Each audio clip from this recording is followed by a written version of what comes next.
Hey y'all, it's Lonnie.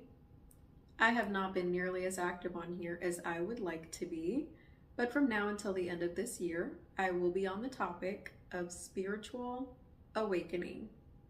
And I'm going to do my best to go into detail on what it is, as well as the different stages. Like most of my other topics, I have been sitting on this one for a while, but I do believe that it is finally time. And of course, no one likes to be woken up from their sleep, but as the book of Revelation becomes more of a reality, the veil between the spiritual and natural will eventually cease to exist. Although spiritual warfare is a matter that concerns everyone, it is impossible to engage if you are asleep.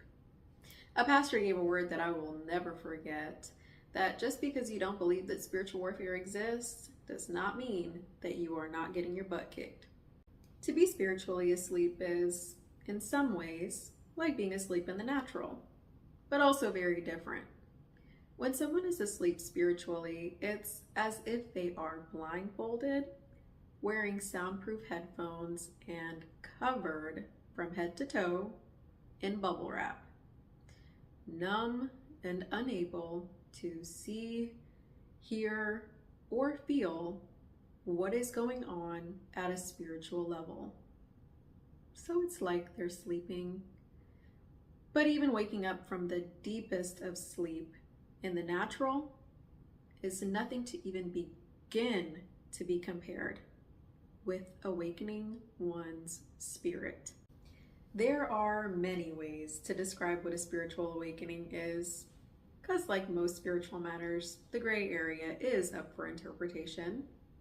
The simplest way to describe it, I feel, is that it is a shift in awareness. Dare I say, the shift in awareness.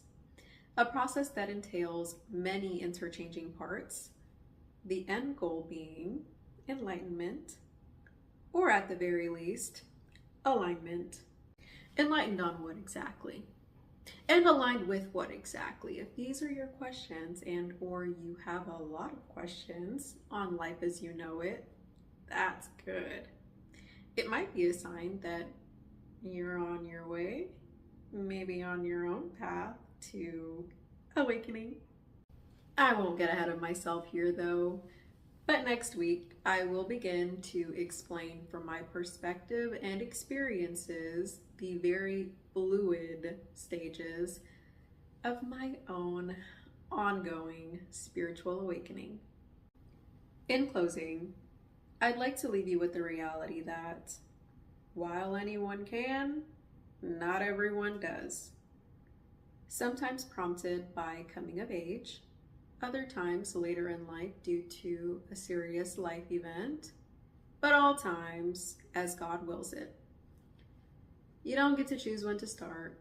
You don't get to choose when to stop. And once you're in it, there will be delays. Pain is guaranteed, but suffering is optional. God bless you.